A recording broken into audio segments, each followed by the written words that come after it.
Good morning. Good morning. Nice to see you all. I'm sorry that you all can't see all these wonderful people. I can, which is quite sweet. Glad to be with you today. I'm going to talk about a little writing by Dogen Zenji called Baika.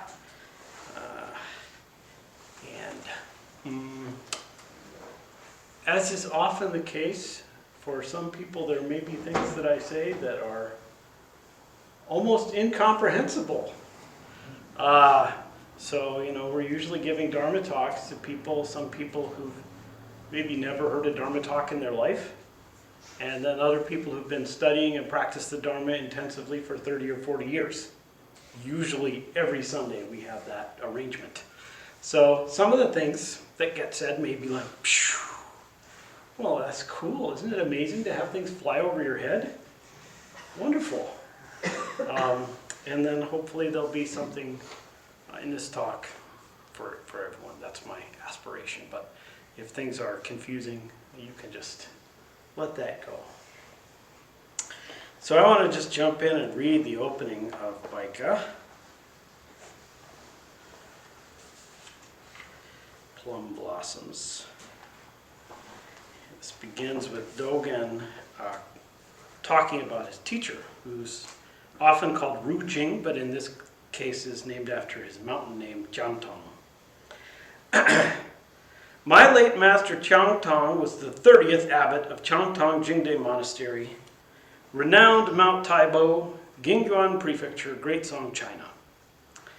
He ascended the Dharma seat and taught the assembly thus.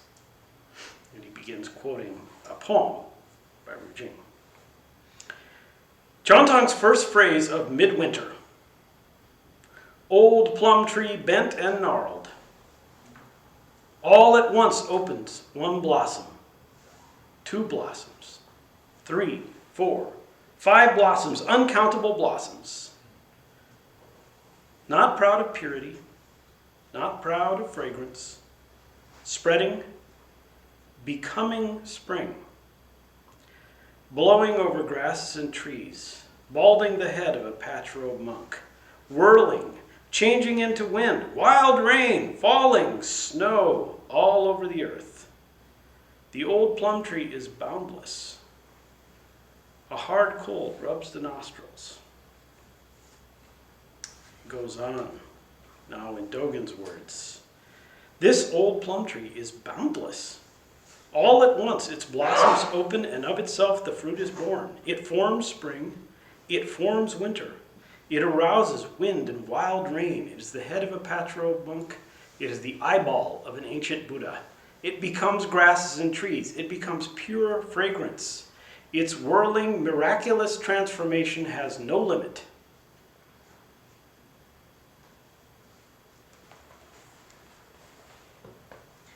All right, well, we got that all figured out.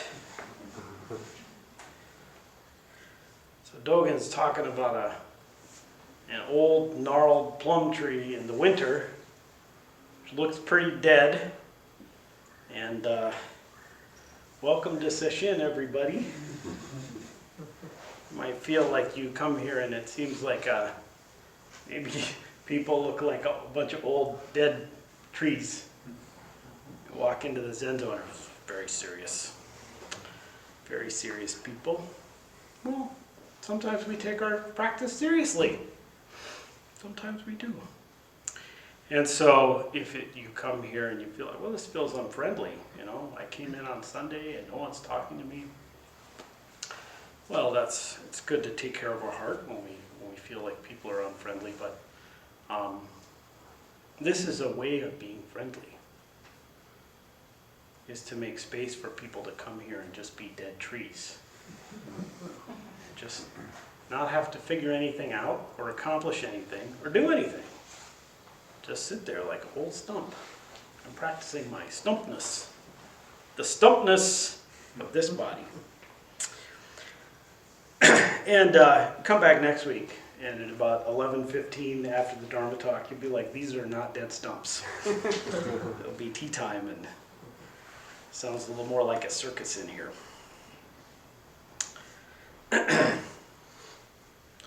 So the various themes that arise in this fascicle of Dogen, which is like many pages long, so we're just reading it. I'm only talking about a tiny little part of it. But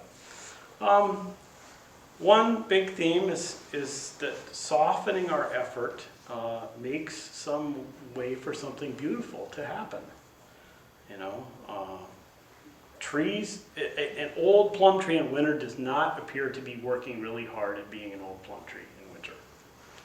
But there it is, just looking very dormant, and then something amazing and beautiful shows up.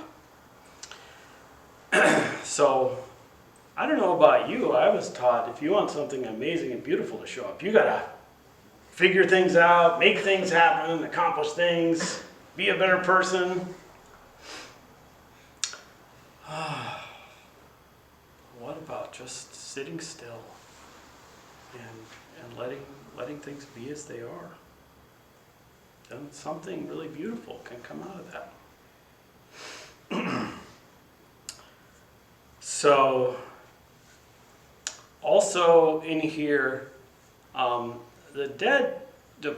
plum tree, which is sometimes appears to be just a dormant tree and sometimes might be described as being dead. We don't need to parse that too closely right now.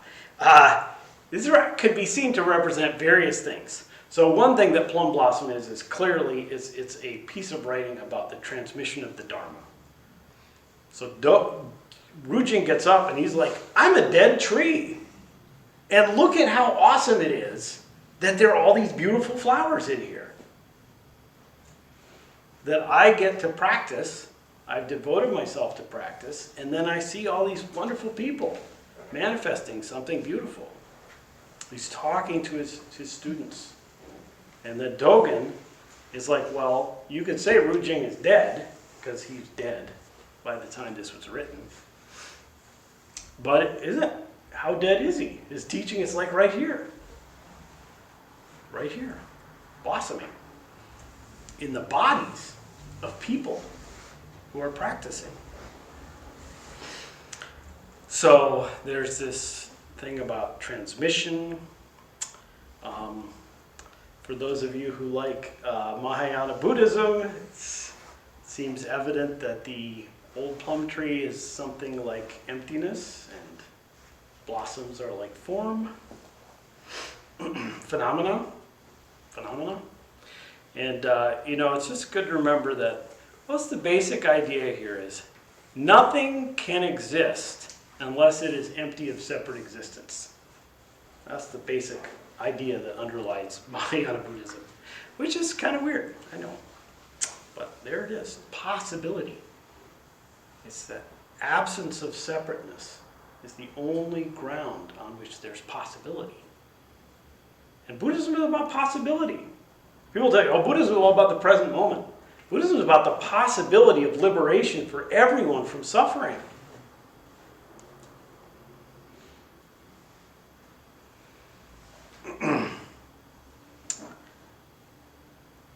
And then also there's this theme of this sort of dead-seeming practice where we're just putting down our effort, putting down trying to be someone else, to be better, to make something else happen.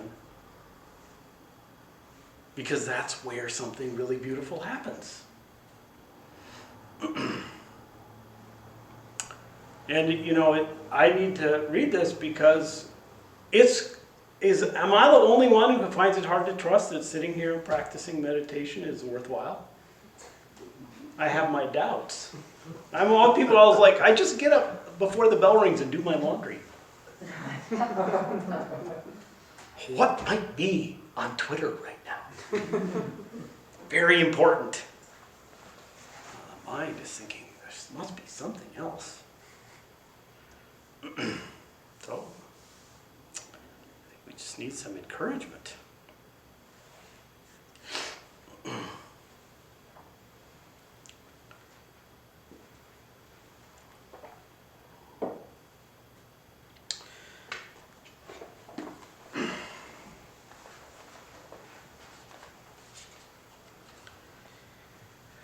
So I read a little passage here.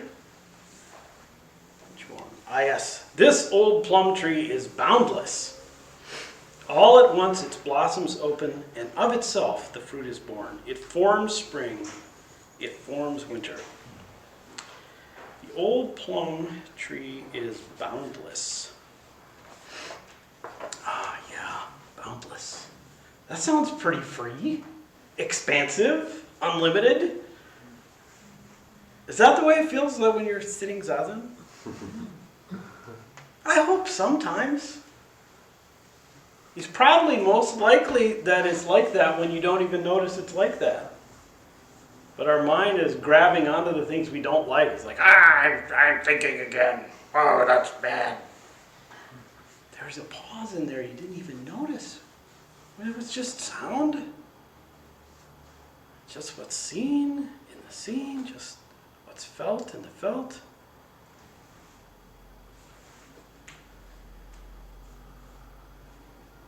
Boundless.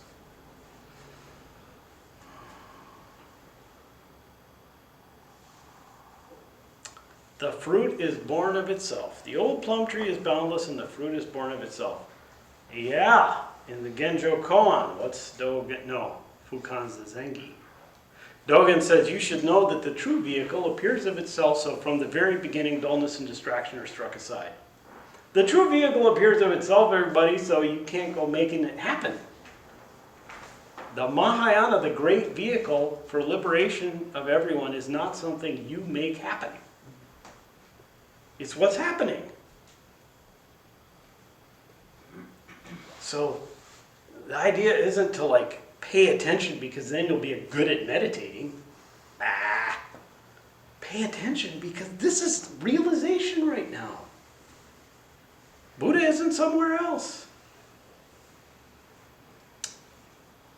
The fruit is born of itself. Oh, I'm going to get a really powerful meditation experience. I don't know how well that works, everybody. I don't know how well that works.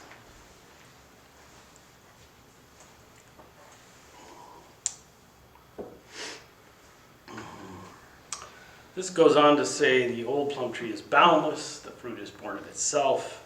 It forms spring and it forms winter. It forms spring, it forms winter. Ah, the beautiful, ambiguous quality of this language. What is the it that forms spring and forms winter? Well, he says, the old plum tree is boundless. The fruit is born of itself. It forms spring, it forms winter. So I originally had it backwards. I think the most obvious meaning is the dead tree forms spring and forms winter. That is to say, the only reason anything can happen is because it's empty of separate existence. But I'm a little more interested in the fact that the plum blossom that's born of itself forms spring and it forms winter. So that immediate momentary phenomena, which is like plum blossoms. Is anyone else here waiting for the plum blossoms? Oh. Yeah. It forms spring. There's no spring outside of the phenomena that forms it.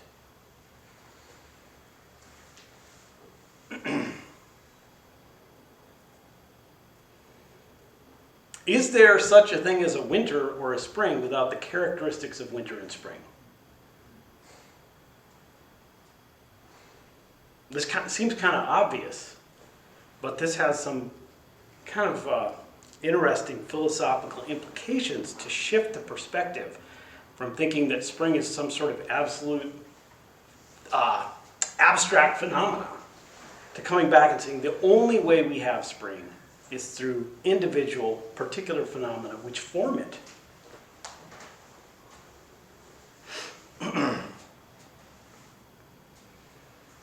So, I have a new book coming out in the fall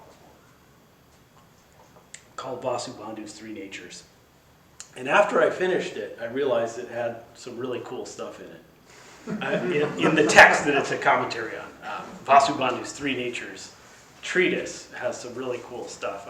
I almost wish I knew about it before I wrote the book, but that's just the way it is. There's some really cool stuff in there where basically he says cause and effect is an illusion. Cause and effect is an illusion. But what is real is that conditions produce appearances. Cause and effect is an illusion, but what is real is conditions produce appearances. And this may sound like, well, that just sounds like we're just playing with words. So what are we talking about? Normally, I want to be like spring made the plum blossom bloom. Spring came, so the plum blossom bloomed. Cause and effect. And this is saying the plum blossom blooms and that forms spring. All the conditions form the plum blossom, but all those conditions are only there in the form of that momentary, immediate phenomenon. So this may seem like, well, that kind of makes sense. You might be like, dude, you're just out there. And that's okay. Probably both are true. But this has real implications.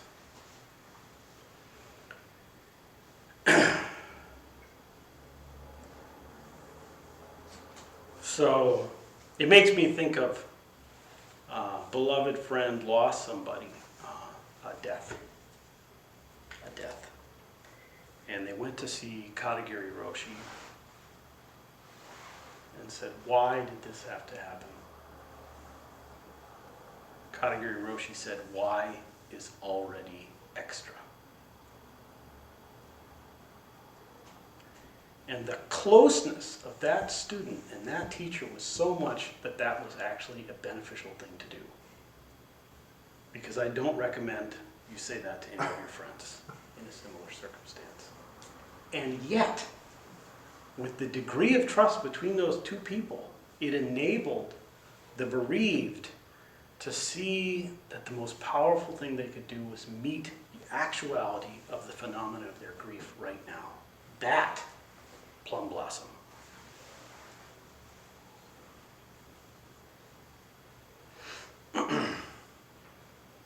Not causes and effects. This momentary manifestation of conditions. And it's the way we meet conditions that is creating the conditions that create the world we live in. This is the basic idea of Buddhism, is what we do right now has impact. But I want to think, oh, I did Zazen, so now I'll be peaceful. Cause and effect. Darn it, my friends.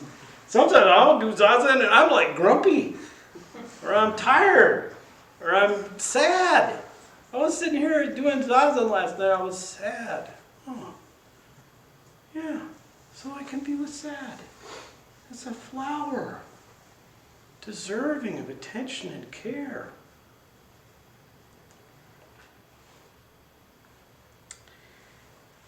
Gwendolyn Brooks used similar language.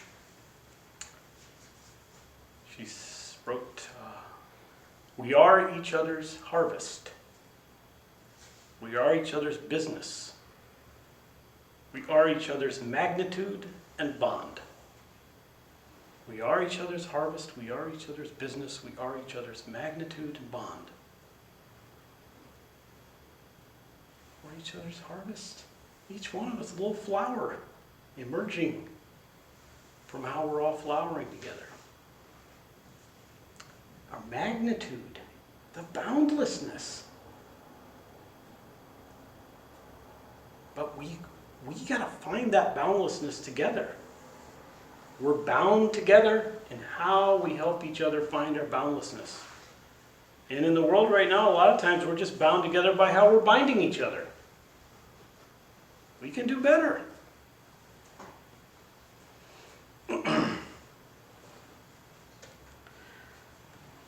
So all this talk about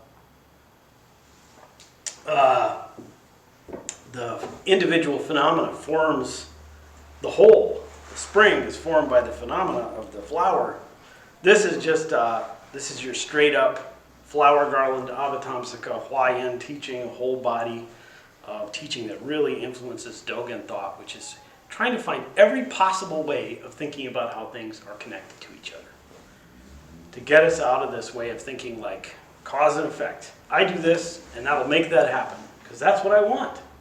Cause and effect is an objectifying way of looking at the world. You kind of try and narrow everything into a box for how we understand it and say, this is how it's all working. I mean, it has its utility. I mean, I'm really glad that our Tenzo, Jay, they're in the kitchen and they're like, if I turn on the heat, the food will be cooked. So I appreciate the commitment to cause and effect. And yet, I know there's a commitment to just contributing to the conditions of our collective liberation through cooking. I know that's also there in the kitchen.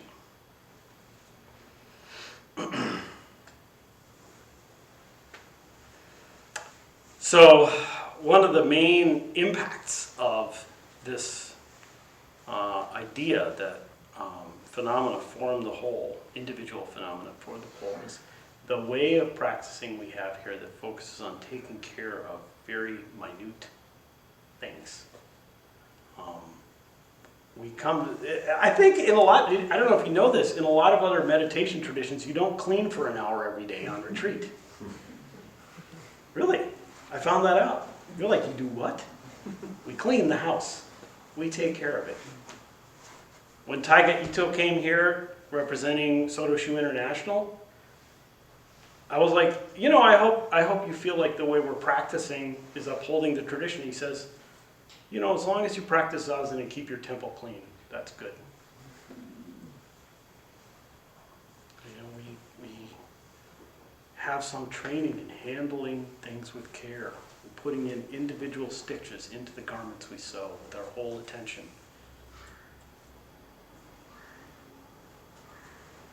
And this might have the fantastic effect of causing you to be nice to people. It'd be like, there's a flower here. It's deserving of care. We practice caring.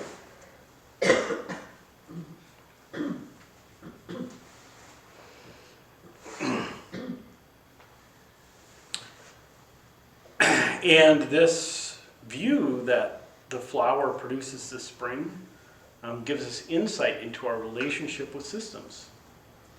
So you might think like climate change causes forest fires, which is a reasonable way to look at it. But climate change is formed by the forest fires.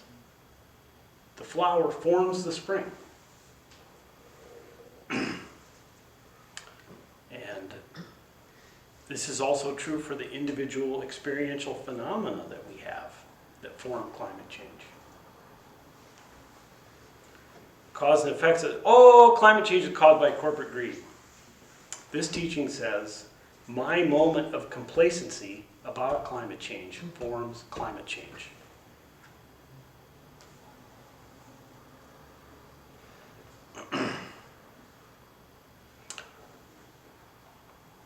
Also, it's not just that Buddha nature causes you to come into a being, that you're an effect of Buddha nature. It is in fact the case that your coming into being forms Buddha nature. It never happens without your momentary being how you are right now. It's the only way it can happen.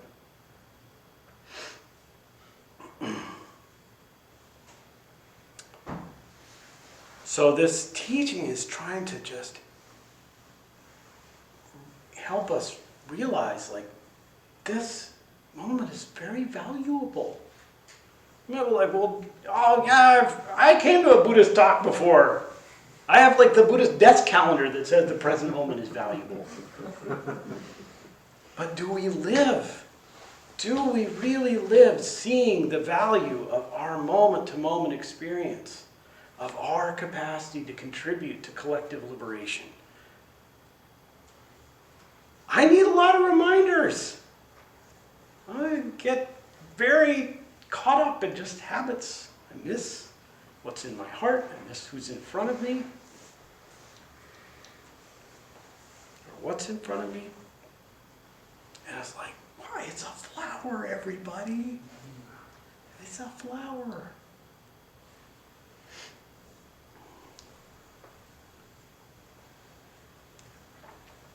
Makes me think of a line from Ginsberg. I'm making this up because I think the last time I read this was 30 years ago. But it says something like, dirty, ugly flower, but flower nonetheless. I've had that feeling.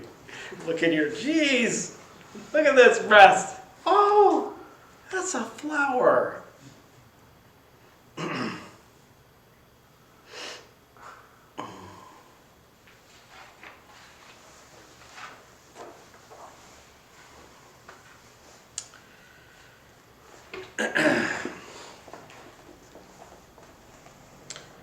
So I found this part, I was like, I don't like this.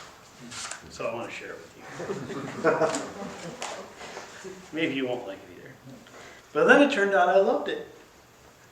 Flower, nonetheless. Dogen writes, my late master, old Buddha Tiantong, did not easily allow monks to join his monastery. He would say, those who are accustomed to a lax way-seeking mind cannot stay in this place. He would chase them out. Come on, man. Everyone's included. Though the hut is small, it includes the entire world. What are you doing, Rujing? Chase them out. Come on. Well, I thought, wait a minute. If we're going to have a session here this weekend, we need to tell people if you're going to do session and you're going to sign up for the full day option, show up for everything. And I got one message from someone already who said, I was so wanting to bail. And I stayed. And I'm so glad. This is not a tradition that says, oh yeah, just everything's cool. That is neither the first, second, third, or fourth noble truth.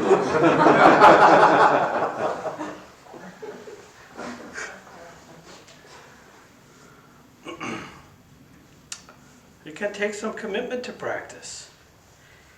And, this just makes me think like, I went to college and got a music degree a long time ago.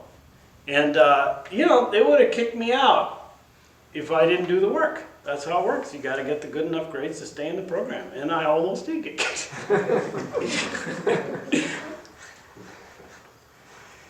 That's not quite true. I didn't almost get kicked out. I almost didn't get my degree. It's a different thing. But, so there was demands made, or demands isn't the right word. There were expectations, and they were high. On the other hand, I grew up in a time when we had private music lessons available to all students in my middle school. Imagine that, a culture where we actually take care of educating children really well, and we invest in it. Very cool. And of course, we're doing that to many degrees, but I feel like we could do better. But anyway, I had that opportunity. It was great. And the thing is, I could go in there, and the teacher did try and get me to practice. He had the little practice card. But when I didn't practice, you know who didn't get thrown out? This guy.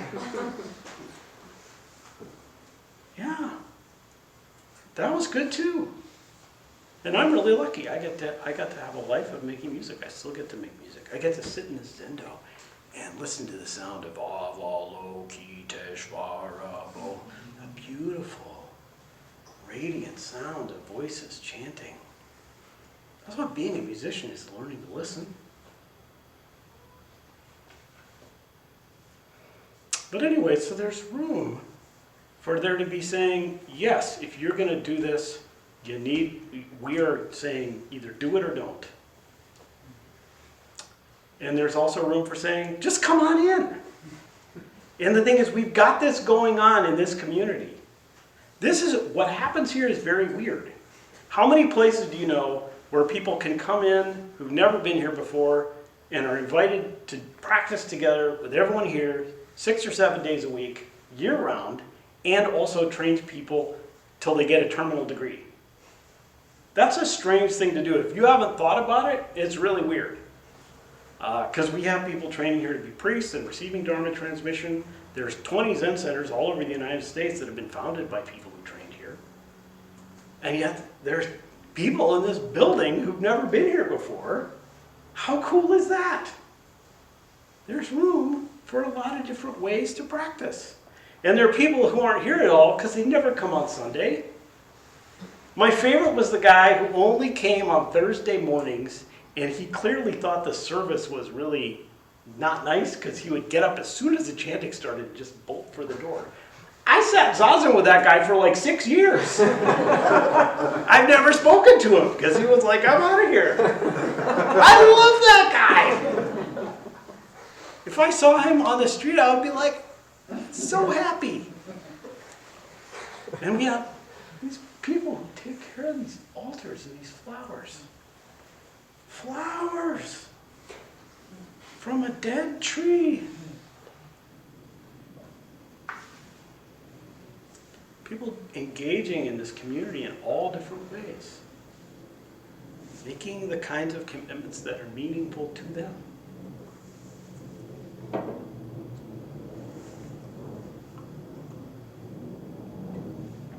So I'm really grateful for the whole thing. And of course, every part of that forms the whole. The flower forms the spring. If you think that like, oh, I think you don't. But if I start thinking, oh, we've got Buddhism going on because I'm sitting up here giving a talk. That is just dumb. We got Buddhism here because we're flowering together. Each individual moment of consciousness you offer forms the whole.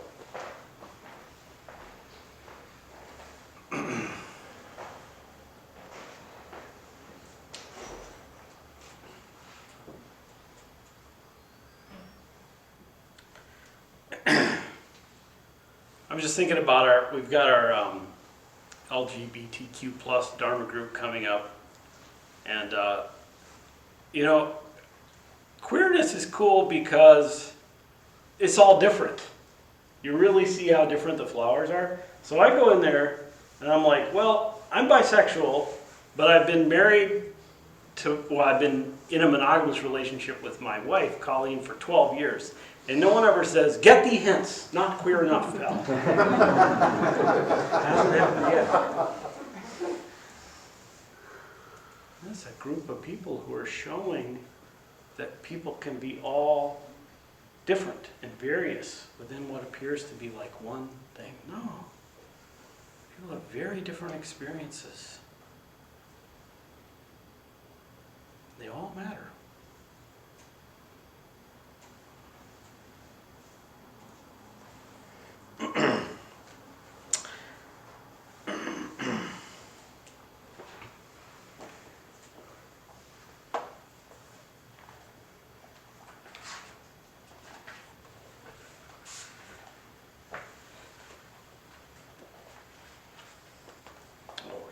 I'm going to read a little more Dogen for you.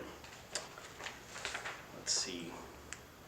The entire world is mind ground. The entire world is blossom heart. Because the entire world is blossom heart, the entire world is plum blossoms. Because the entire world is plum blossoms, the entire world is Shakyamuni Buddha's eyeball. Here, everywhere, right now, is mountains, rivers, and earth. Everything and every moment is realization of everywhere. Whoa. Well, that doesn't feel like he's feeling very alienated. I mean, I can't even follow all the connections. But it all emerges from the mind ground. Talk about mind ground in Buddhism, you might think something about like a sort of a conventional small understanding of mind, but mind ground just means the total field of awareness. So what's heard is only heard as heard, right? We think there's a cause, which is a sound, and an effect, which is my awareness. We're saying, no, there's just heardness, seenness, feltness in the body, feltness in the heart, in the emotions. And so, wow, the whole field of what's experienced right now, the mind ground, is blossom heart. Well, that sounds pretty good. That sounds pretty good. Dogen can be kind of ornery. He was all like, yeah, just kick them out if they're, not practicing hard enough. And he was just like, all you are is a blossom, a flower.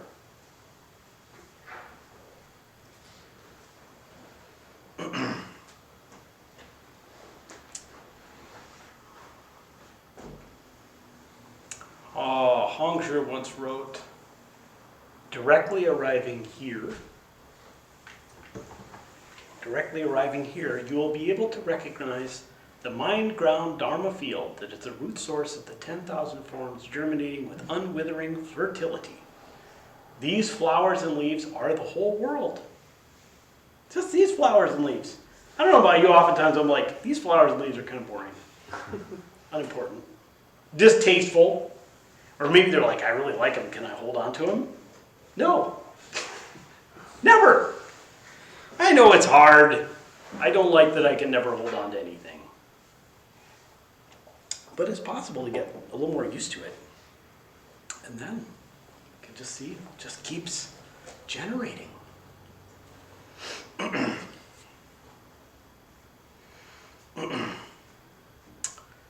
So I'd like to just offer you a poem from a Chinese nun as I close up here.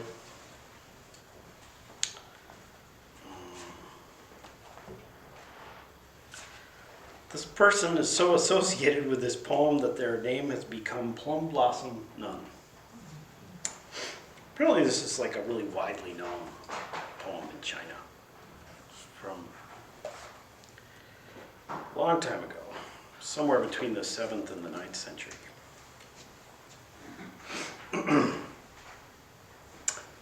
The entire day I searched for spring, but spring I could not find.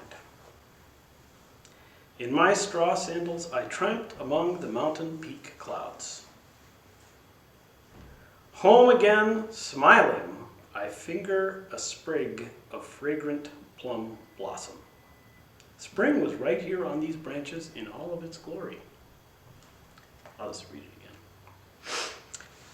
The entire day I searched for spring, but spring I could not find. In my straw sandals I tramped among the mountain cloud peaks. Home again, smiling, I finger a sprig of fragrant plum blossom. Spring was right here on these branches in all of its glory.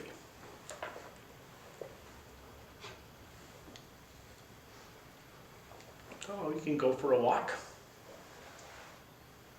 and you can come home.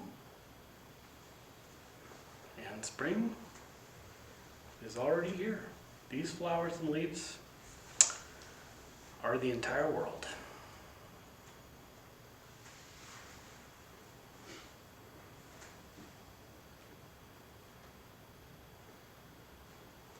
Thank you.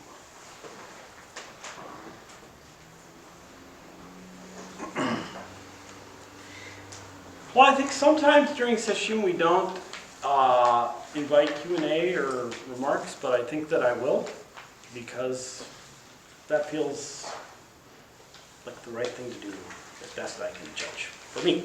So if you want to bring your voice into this group of people, if you're here, you can just speak. If you want to ask a question, that's fine, or just say something, that's cool, and you can just open up your mics if you're on Zoom. So, any words? I'll say something about blossoms.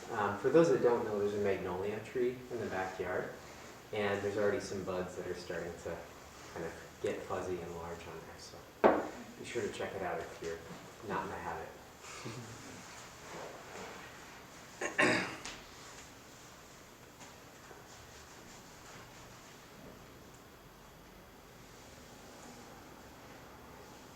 I'll add something to what Evan just said. There's things going on we can't see right now either. This time of year, tree roots are actually spreading and growing. So trees, shrubs are actually active right now. You just don't see it, but it's happening. Trees. They might look like they're not doing anything, but they got a lot going on.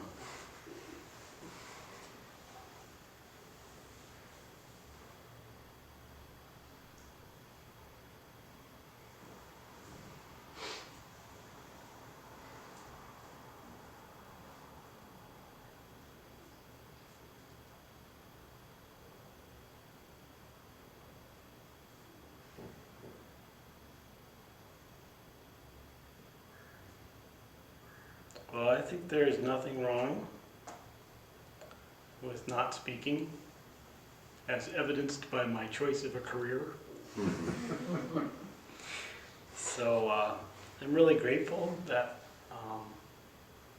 I've been able to be here in Sesshin with the people who are doing that practice. And I'm really grateful that I've been able to spend some time this morning with those of you who have just come in more recently. And I hope to see you all soon. I wish that you may find some kindness, some joy, some well-being, maybe some flowers.